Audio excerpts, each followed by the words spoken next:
What's going on, everyone? Welcome back to the channel. Scott here, and Survivor, we're past the merge. First episode, full episode of the merge here this week on Wednesday, and we're coming into the second half of the game, and things are starting to heat up.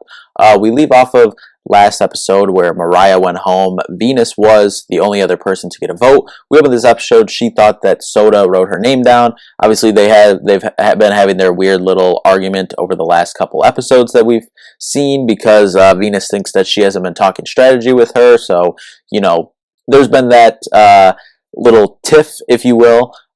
Soda denies it. They go off and chat, and Tevin says how toxic they are in the game and to the game, and he wants to, you know, break that pairing up, even though they're not really a pairing. Even though they were just in the same tribe, but don't really seem eager to work with each other.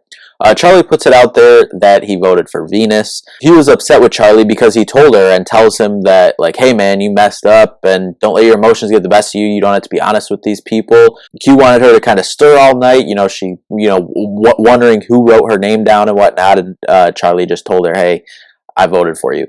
Charlie apologizes, but you can see his wheels turning in his head, and he says that all he's thinking to himself when Q was saying this to him is Q's running the show and needs to get Q out of here.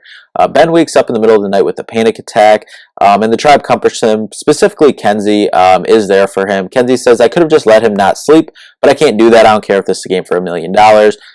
She said, I'm going to be there for him and support him. And we're not even 10 minutes into the episode and we get an immunity challenge. So even though this is the first challenge post-merge, they're dividing up into two groups of 6. There's 2 immunity necklaces, but that also means both tribes are on the tribal council and 2 people are going home. There is a reward portion as well for this challenge. It's the classic. It's been a couple seasons since we've seen it, where you have to stand on the platform and then keep moving, and it's smaller footholds or foot ledges as you move up. And then the tribe that has the player or players that stay on the longest wins the reward and gets to go to tribal council second. Now the last remaining person from each divided tribe will get immunity. But if you're the last person remaining, then you're divided into group, gets to go to tribal council second. And this is important because the tribe that goes to tribal council first, the person that gets voted out will not make the jury. But the tribe that goes second, the person voted out there will be the first member of the jury.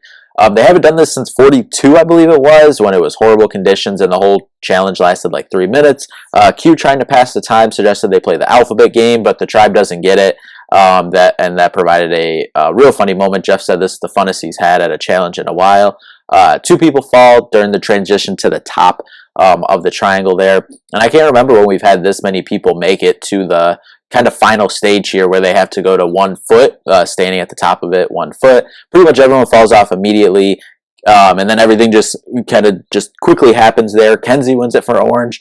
Tevin and Maria are battling. Amazing battle. Tevin kept almost falling off and then kept saving himself, but Maria does win. So Maria's group gets the reward. It's herself, Venus, Charlie, Tevin, Soda, and Liz, and they also go to tribal council second. The other group, Q, Tiff, Ben, Tim, Kenzie, and Hunter, goes to the old Siga camp. Q says he jumped off on purpose to not have a target on his back because they didn't want people thinking that he was, too strong in this challenge threat. So he said that's why he jumped off early. Q wants to see if his alliances are strong tonight. Q says there's only one shot right now, and that's Ben, because he's not part of the 6 or any of the alliances within the 6. Tim wants Hunter because of his physical threat, but Hunter's part of the +1 alliance, as Q explains to Tim. Tim wants him because Nami has the numbers. But then Q realizes it's like, hey, are you playing with this +1 alliance, or are you playing still with your original tribe's alliance? And Q says then he realizes that he's trying to set himself up with multiple options, the +1 alliance and his original Siga tribe. Now Q wants to move the target to him because it's like, hey, I don't think this might be in the best interest of Q himself and the people that he is working with, and going against the +1 alliance already. Charlie and Soda talk, and he knows he's the only one that could be voted for if they want to stay Nami strong. But Soda doesn't want to vote for him because she wants to get Venus out. Soda also tells Tevin they're in agreement because they're saying how she's flip-flopping. But Tevin says that the relationship between him and Soda has diminished because she talks a lot and talks to a lot of different people, and that he's kind of separated himself from her. Tevin goes to Liz and pitches a blindside against Soda. Liz says she doesn't care about Nami Strong. Soda has to go. Tevin and Maria talk about the possibility of getting Soda out. Then Tevin also goes and tells Charlie. One too many people told, in my opinion, for this to happen. We'll see if I'm proven wrong, though, going forward. Venus hasn't been included in any of the combos to this point, but she doesn't want to do the easy vote, which is theoretically Charlie, which theoretically at this point, Charlie wasn't even a discussion anywhere to go home. Venus starts to throw Tevin's name out there to Maria, and it's like, I feel bad for Venus here because, well, obviously, look her over here, she's my winner pick. Still, I think it's going to be kind of hard for her to win this game, even if she makes it past this episode. But it seems like she always just throws the name like one off of where they're going. Seems like it happened last week. This week, it seems like the bullets are kind of pointing towards Soda, and she throws Tevin's name out there, like Soda's quote unquote right hand man to this point, or at least from the outside, seems like they're kind of a pair right now. So she just chooses the wrong one. Venus talks to Charlie about breaking Tevin and Soda up, and then as Charlie said, the cracks on Nami are like oceans between continents. Venus and Maria circle back, and Maria's still kind of uncommitting to doing anything as she was in the first conversation. Venus is like, is it me or like what? Like, why don't you want to do this? Maria says that you kind of come at people like, I guess, kind of aggressively. And maybe that's just Venus's personality. I don't think it was that horrible or that vicious of an attack or rude anyway for how she came at her, but that's how Maria felt. All the plans for her are really starting to fall apart, it seems like, and Venus might just play a shot in the dark. I think she even tells Charlie, like, if we're going like this, I might just stay with what the group wants if they're going with you, Charlie. But we'll see. Still a little bit of time before Tribal and Tribal as well. Maria and Charlie talk again, and it seems like they might be calling the shot on who's going home. Back at the other beach, Tim is still campaigning for Hunter. Tiff knows they're trying to get back from a Sega member going home last episode. Now Tiff, Q, and Kenzie say to vote Tim. Tiff thinks Ben is the bigger threat. Ben and Kenzie talk, and Ben reveals that he wants Hunter out. Then Ben has a conversation with Q and tells him that you can tell Hunter that it's Ben's name. Kind of raises some red flags, it seems like, for Q. Q changes the vote to Ben with Kenzie and Tiff and Q kind of have a weird moment and argue, or have a tiff, if I do say so myself. And then Kiv and Tenzi talk about how, this isn't the Q show, and how Q's been kind of like, oh, it's this person. 5 minutes later, it's this person. Then it's this person. You go to the water well, come back, it's a different person. Like, whatever. But it seems like, they're just kind of aware of it, but they're still planning on going with Tim or Ben. Then we jump to Tribal Council. Hunter says that Nami isn't all getting along, and the 4 main Sega still are here, and they're still working together. Huddle handles himself very well and, kind of answers all the jabs that Tim and or Ben, bring at him during Tribal Council, and says that he wants to go with the Yanu 3 tonight. Ben says it's tough to separate the game from life, and then recounts, how Kenzie, was there for him when he had the panic attack during the middle of the night. Ben was emotional, and Kenzie as well, because of the bonds that they've made. Kenzie says how they literally, when she was on that tribe last episode, in the merge, and she was the only girl on that tribe, and they literally threw her, as she said, to the merge and through that challenge. Q shouts out Kenzie for the smallest person there, winning immunity and fighting through the tough times. Immediately when he said that, I kind of started laughing on the couch and was like, smart move going forward. Like, it seems like the 3 still want to work together in Q, Tiff, and Kenzie. But that's smart on Q's part, kind of putting it out there. Hey, Kenzie's playing this really good, game, while he's also, which that's a debate for another time, if, Q is kind of managing his threat level well or not. But kind of throw it out there, hey, look at Kenzie, kind of trying to keep attention off of him. Then the vote, Tim goes home, and he doesn't make the jury. That's tough, especially when you're all excited. You make the merge, and you feel great going forward, that it's like, hey, if you get voted out, at least, yes, you lose a shot at $1 million, but at least you get a vote to decide who wins this game, and that's That's tough. That's tough. Second group comes in. Maria says she didn't feel like anyone came to talk strategy with her, even though she had the necklace. Soda's playing the very confident card, and Charlie's playing the shot in the dark card that, I'm on the bottom.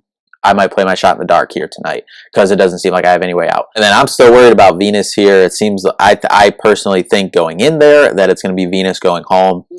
Charlie doesn't play his shot in the dark, however, and that just kind of shows that kind of him and Maria are, probably in tandem calling what's going on here. And then Soda goes home. Wow. Venus stays, our Canadian stays, our winner pick stays, a big time blindside. Obviously, you feel for Soda. Thought she was a really good player.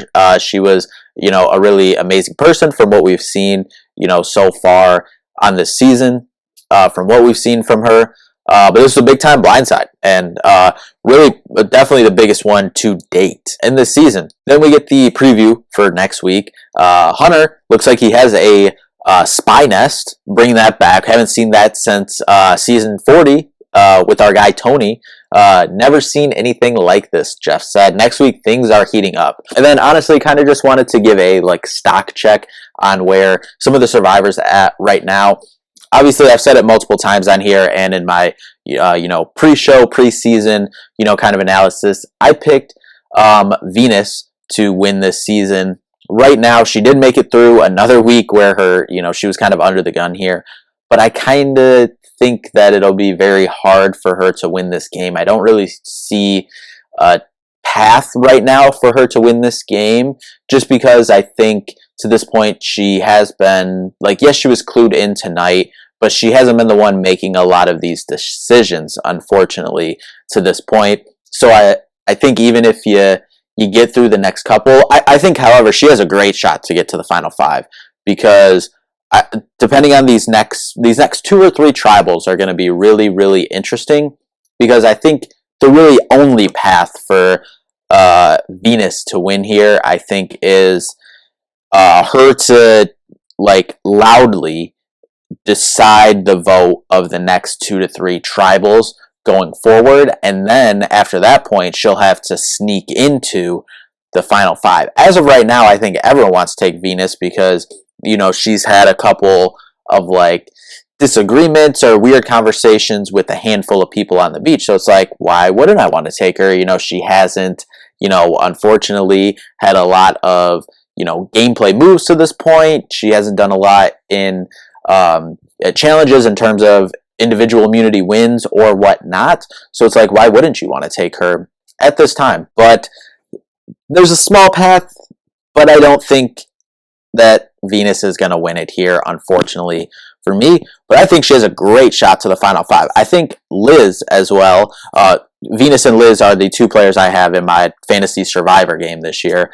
I think Liz has a great shot to make final 5 as well, even final 3, I think. And that's, unfortunately kind of similar reason. She just hasn't really done a lot. At the beginning of the season, I thought she was going to be gone episode 2 or 3, just because she was not getting along with her tribe. She was rubbing people the wrong way.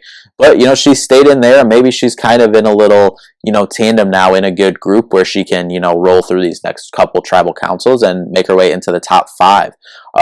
But right now, I think my winner pick is Kenzie, especially with the edits she's getting, some of the moves she's made. She has a great story coming from, the 3 there, the last 3 members of the tribe, didn't have fire or any food the first, 10, 11 days it was of the season, set records for all this stuff, and then, to fight back to this point. Obviously, she has to get there, but she had the individual immunity win in this episode as well, so I think she's positioned herself in a great position. I believe Tiff's up there too, but I think Tiff hasn't, at least in terms of the edit, she hasn't got the edit that Kenzie has got so far. And maybe we will. Maybe we're building it up for Kenzie, and it's kind of, we've seen this a handful of times. Kenzie's kind of be built up maybe this is who the winner pick is, and then, she gets blindsided at, 6, 5, or 4, somewhere in there. Or she gets put to fire because she put together such a resume. But the next couple episodes are big. I wouldn't say, I would put her up there as a favorite right now. I think Hunter's obviously playing a great game, a great physical game, and he's playing a pretty good strategic social game as well. But I think the next these really next 2 or 3 tribals, I think is going to really decide. Obviously, it'll cut down so you get a smaller group, but I think after the next probably 2 episodes, 2 tribal councils, be able to nail down like, okay, these are the 2 to 3 of the remaining 7, 8 players. These are the 2 or 3 who really are like the true contenders once they get there, who have a shot to win. But right now, I think I'm gonna roll with Kenzie right now. I'm rolling with Kenzie stock after this episode. I'm at Kenzie winning this game. But anyway, thank you all so much for watching. We'll see you next week, and we'll see you in the next one. Peace out.